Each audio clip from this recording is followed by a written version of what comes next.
dia a todos, que Jesus nos ilumine e nos abençoe a todos. Dando sequência ao nosso estudo da semana passada, o capítulo 9, que traz como título Mediunidade, ele encerrou quando Calderaro falava a respeito da necessidade da excelência, né? No comportamento, nos gostos, na elevação dos padrões do médium, para que possa atender de maneira eficiente a sua missão na Terra, né?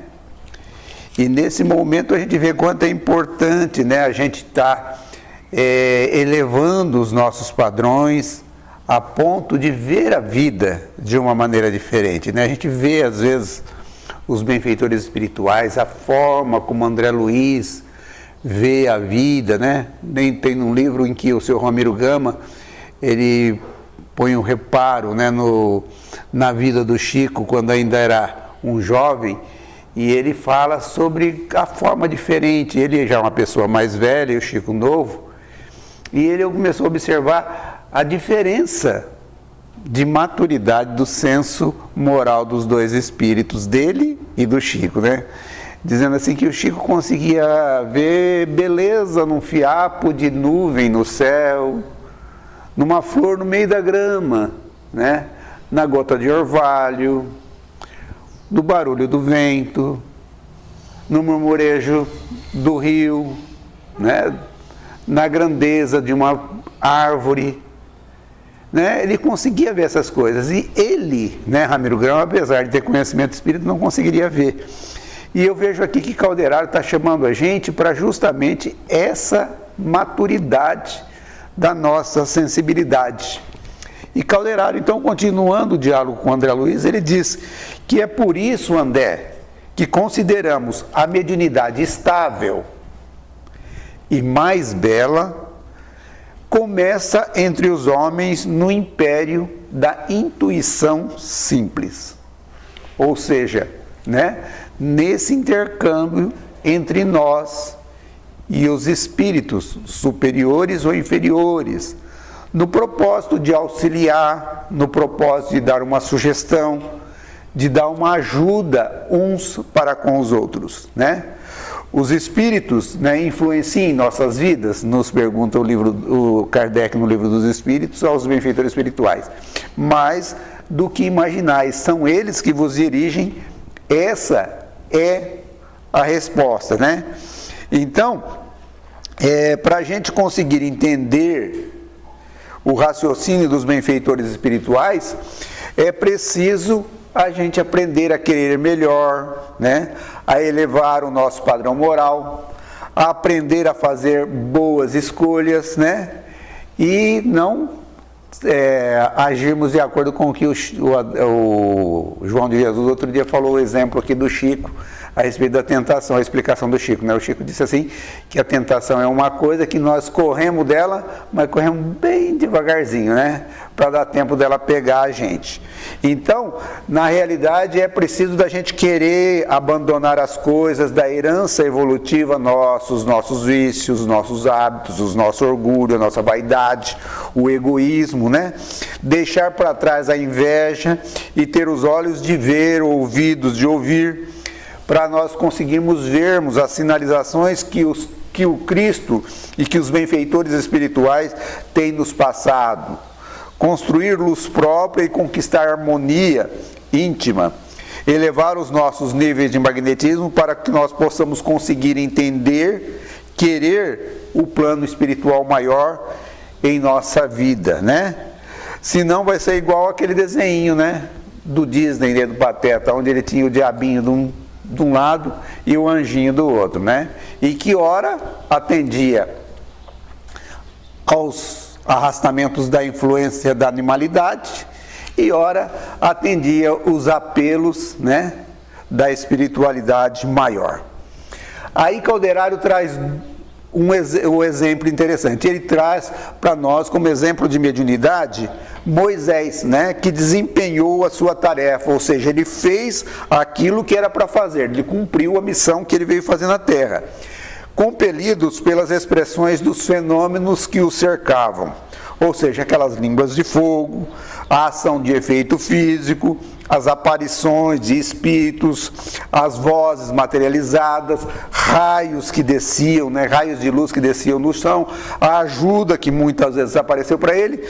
Dessa maneira ele acaba recebendo, né, sob incoercível emoção, os princípios do decálogo, ou seja, os 10 mandamentos, sentindo-se defrontar com figuras, como nós já falamos, figuras materializadas do plano espiritual.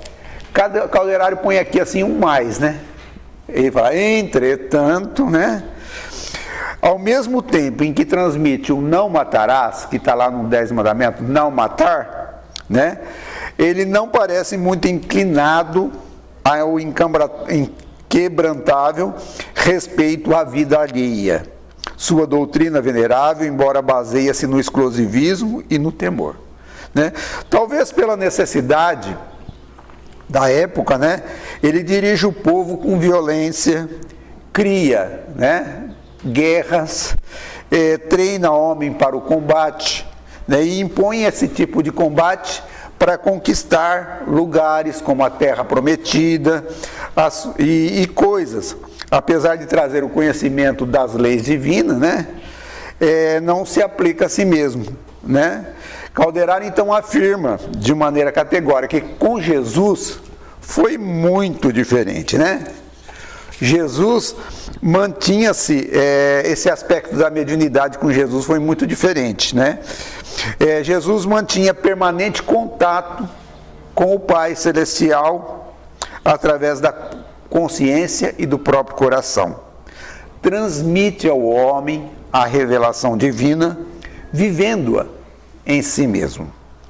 Não reclama justiça para si, nem pede compreensão imediata.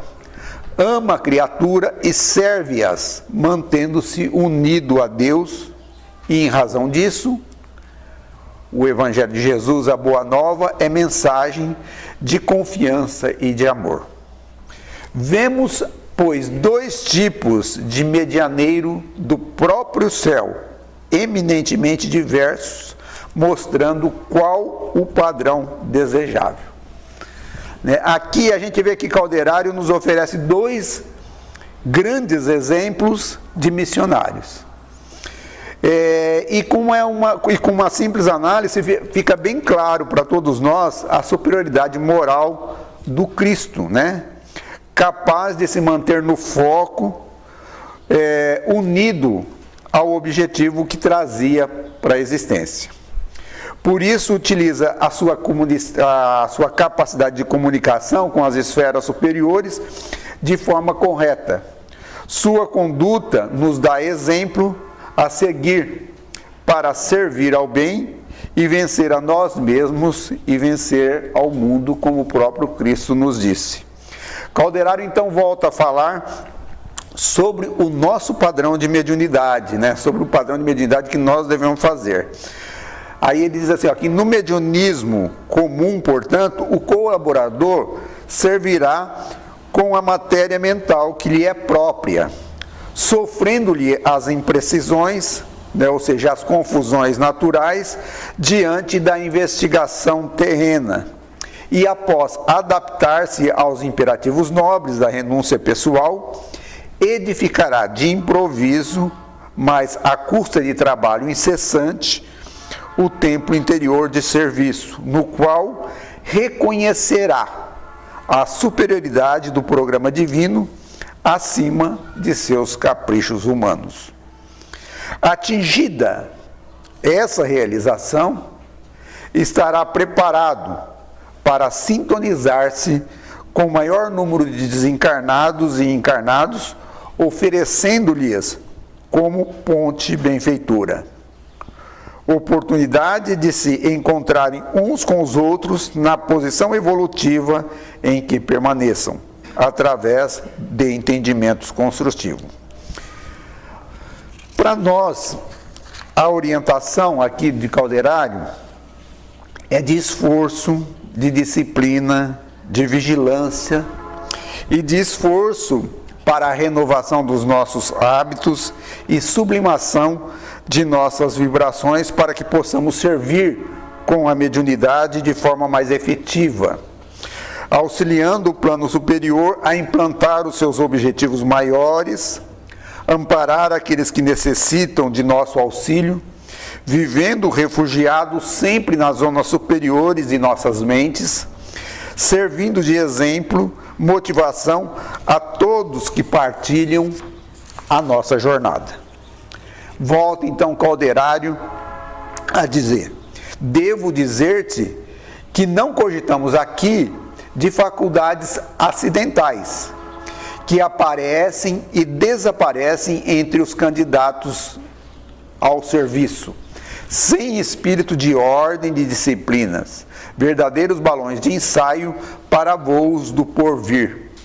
Referimos-nos aqui à mediunidade aceita pelo cooperador e mobilizável em qualquer situação para o bem geral. Comentamos atividades e tarefa, devemos salientar os padrões que lhe digam respeito, e este é o característico da instrumentalidade espiritual das esferas superiores. Logicamente, é impossível alcançá-lo, de vez que toda obra impõe começo, né? Aqui ele está dizendo a respeito para nós que ele não está falando sobre essas mediunidades, essa sensibilidade que muitas pessoas têm, não precisa ser espírita, nem estudar mediunidade para poder ter essa sensibilidade, mas ele fala sobre os médiuns que realmente estão trabalhando na doutrina espírita, que é um troço diferente. Uma vez uma pessoa que frequentava a doutrina espírita e depois frequentava ora a doutrina espírita, obra mediúnica, né? Ora a Umbanda, né? E conversando com o Chico, ele disse: Chico, mas é muito difícil, né? Assim, a mediunidade na doutrina espírita. Na Umbanda, o médium pede uma guia o espírito pede uma guia para o médium, né? O médium coloca aquela guia, aquele colar de cristal que coloca no pescoço e pronto, o médium está pronto para trabalhar. Agora, na doutrina espírita, ela exige muitas mudanças, muita renúncia, né? O espiritismo exige um colar de várias pedras, né? Tolerância, caridade, paciência, respeito, fraternidade, renúncia, compreensão e entendimento. Então, ou seja, na doutrina espírita existe um apelo diferente do mediunismo normal, né? Então, para que a gente possa realmente atender ao plano espiritual, é necessário que nós atendamos a esses apelos que a doutrina espírita nos traz, trazendo o modelo para nós, que é justamente Jesus. André, então, nos fala assim, que ele estava emocionado diante da elevação dos padrões oferecidos por Calderário à sua mente. Ele diz assim: como revelasse nos olhos a indomável comoção que se apossara de mim ante os conceitos ouvidos, o assistente modificou a inflexão da voz e tranquilizou. Reportamo-nos ainda ao Cristo. Importa-nos reconhecer que o Mestre viveu insulado no monte divino da consciência, abrindo caminho aos vales humanos. Claro está que nenhum de nós abriga a pretensão de copiar Jesus, contudo, precisamos inspirar em suas lições, né? Logicamente, a gente não vai conseguir fazer igual Jesus fez na Terra, mas nós precisamos ter ele como modelo, para a gente poder seguir, né? É como, por exemplo, fazer uma linha reta, a gente não consegue fazer sozinho, mas se colocar uma régua, a gente consegue fazer a régua. É esse o que o Calderário está fazendo. E ele continua dizendo assim, que há milhões de criaturas humanas encarnadas e desencarnadas, né? Tanto no plano, na erraticidade, como no plano físico, que está de mente fixa nas regiões menos elevadas dos impulsos inferiores. Absorvidos pelas paixões instintivas, nos remanescentes do pretérito envelhecido, presos aos reflexos condicionados e comoções perturbadoras a que inertes se entregam. Ou seja, pessoas que vivem dentro desse padrão da personalidade, né? Pessoa contente com a forma de ser, teimoso, viciado, e acha que está certo, e que é assim, né? Ter essa personalidade do jeito que tem, está certo viver desse jeito, né? Então existem milhões de pessoas que estão nessa situação. Outros tantos mantêm-se jungido à carne ou fora dela, na atividade desordenada em manifestações afetivas sem rumos, no apego desvairado à forma que passou ou à situação que mais se justifica. Ou seja, pessoas que vivem apaixonadas por si mesmo, pelas pessoas com quem vive, né?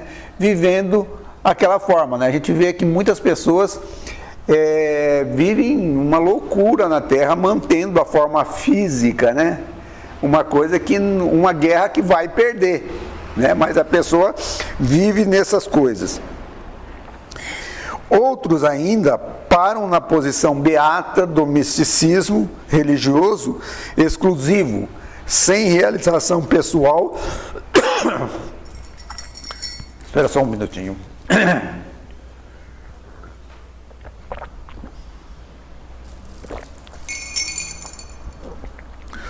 Vou voltar aqui. Outros ainda param na posição beata do misticismo religioso exclusivo, sem realizações pessoais no setor da experiência e do mérito em que integre ao quadro da lídima elevação. Ou seja, muitos de nós permanecemos dentro da religião, mas queremos só participar das palestras, tomar o nosso passe, sem nos envolvermos na modificação que todos nós precisamos fazer, na renovação que nós precisamos fazer dos nossos hábitos, né? Permanecemos, né? Aí, Calderaro coloca que, subtraído o corpo físico, ou seja, a morte física chega, o que acontece? A situação prossegue quase que inalterada para o organismo perispiritual, para o nosso corpo espiritual, que é o fruto de trabalho e da evolução de longo tempo, ou seja, a sublimação, a elevação de padrão desse corpo espiritual nosso. Esse organismo, constituído embora de elementos mais plásticos e sutis, ainda é o edifício material de retenção da consciência. Muita gente, no plano da crosta terrestre, conjectura que o céu nos revista de túnica angelical, logo que baixado o corpo do sepulcro. Isto, porém, é grave erro no terreno da expectativa. Ou seja, a gente percebe que às vezes a gente acha que a pessoa, né, desencarnou, né, era uma ótima pessoa, né? Mas na realidade todos nós trazemos conflitos dentro de nós, e nós vamos ter que lidar com esses conflitos que nós criamos ao longo da nossa vida. Ninguém vai chegar no mundo espiritual porque viveu na Terra, né, numa vida mostrando que era uma boa pessoa, vai chegar no mundo espiritual, vai ter, né, vai ter a paz do anjo. Naturalmente, não nos referimos nessa consideração a espíritos de estofa, de um Francisco de Assis, nem a criaturas extremamente perversas, uns e outros não cabíveis em nosso quadro. O Zend ou Nadir da evolução terrestre não entram em nossas cogitações. Ou seja, ele não está falando de espírito muito superior nem espírito inferior, ele está falando do nosso padrão. Falamos de pessoas vulgares, quais nós mesmos, que nos vamos em jornada progressiva, mais ou menos normal, para concluir que tal o estado mental que alimentamos, tais as inteligências desencarnadas ou encarnadas que atraímos e das quais nos fazemos instrumentos naturais, embora de modo indireto. E a realidade, meu amigo, é que todos nós que nos contamos por centenas de milhões não prescindimos de medianeiros iluminados, aptos a colocar-nos em comunicação com as fontes do suprimento superior. Necessitamos do auxílio de mais alto, requeremos o concurso dos benfeitores que demoram acima de nossas paragens. Para isso, há que organizar receptividade. Bom, aqui a gente vê que, na realidade, Calderário nos fala a respeito dessa necessidade de elevação, porque nós somos, como os espíritos inferiores, necessitam, né, da nossa modificação na Terra para poder seguir o nosso exemplo, para poder saírem das situações em que eles estão. Nós também necessitamos dessa comunicação com a espiritualidade superior, justamente para buscar esses exemplos de sensibilidade e elevação que todos nós precisamos fazer para a nossa vida, né? Então nós necessitamos, para nós podermos buscar esses depósitos, esses mananciais divinos que existem no universo, para a gente poder buscar, a gente precisa dessa sensibilidade e dessa elevação de nossos espíritos. Nossa mente sofre sede de luz, como o organismo terreno tem fome de pão, né? Então a gente tem necessidade de luz, a gente nasceu para isso. Nós herdamos potenciais que nós precisamos fazer crescer dentro de nós. O amor e a sabedoria são substâncias divinas que nos mantêm a vitalidade, né? A gente precisa do amor e da sabedoria, buscar melhorar, buscar amar mais as criaturas, assim como também precisamos buscar o esclarecimento, buscar crescer, para que a gente possa realmente nos manter vivos, nos manter ativos, nos manter vitalizados, nos manter com energia. O instrutor fez breve interrupção e acrescentou: compreendes agora a importância da mediunidade, isto é, da elevação de nossas qualidades receptivas para alcançarem a necessária sintonia com os mananciais da vida superior? Sim, respondi, diz André Luiz, entender as observações ponderando-lhe a magnitude. Não é serviço que possamos organizar da periferia para o centro, prosseguiu o Calderário, e sim do interior para o exterior. Ou seja, não é um serviço que não é um trabalho de iluminação que a gente consegue simplesmente observando. É preciso se esforçar, é preciso vigilância, é preciso prestar atenção nos nossos defeitos para que nós possamos corrigi-los. É preciso vigilância, é preciso conhecer a si mesmo. O homem encarnado, quase sempre empolgado no sono da ilusão, começa pelo fenômeno, a maneira, porém, que desperte as energias mais profundas da consciência, sentirá a necessidade do reajustamento e regressará à causa de modo a aperfeiçoar os efeitos. A gente vê que esse é o grande apelo da doutrina espírita, para que nós lermos, para nós estudarmos, para nós buscarmos os nossos irmãos mais necessitados através da caridade, para a gente ver o sofrimento das outras pessoas, para a gente ver a situação das outras pessoas e a gente poder desenvolver essa sensibilidade para que nós possamos crescer, né? Porque se nós ficarmos isolados só em nós, a gente não consegue evoluir, a gente não consegue adquirir essa sensibilidade. É preciso a gente ter esse contato com as obras mais elevadas, com a vivência dos espíritos superiores e também com os nossos irmãos em sofrimento, para que a gente possa se desenvolver. Calderário diz que a obra de construção é de tempo e de paciência. Ou seja, a mediunidade é o abençoado laço que nos mantém ligados uns com os outros, a fim de que nós possamos aprender a fraternidade legítima, auxiliando aqueles que ficaram atrasados na jornada evolutiva, dando o nosso exemplo, mostrando a eles que devemos melhorar, perdoando, amando os nossos semelhantes, para que nós ofereçamos a eles condições, né? A gente vê nos livros de André Luiz o quanto que um exemplo, né, esse arrastamento oferece, né? Um inimigo, às vezes, do passado, chega através da pessoa que ele odeia tanto, e aí a pessoa andando na rua encontra um filho dele, daquele inimigo do passado, passando por uma dificuldade muito grande, que é a causa do sofrimento grande daquele espírito. A pessoa estende a mão, oferece uma ajuda, aproxima daquela pessoa, e aquele espírito que tinha um ódio enorme por aquela pessoa é transformado por uma simples atitude da pessoa, transformando toda aquela perseguição numa amizade, num carinho. É uma questão de oportunidade e é uma questão de nós estarmos atentos a isso.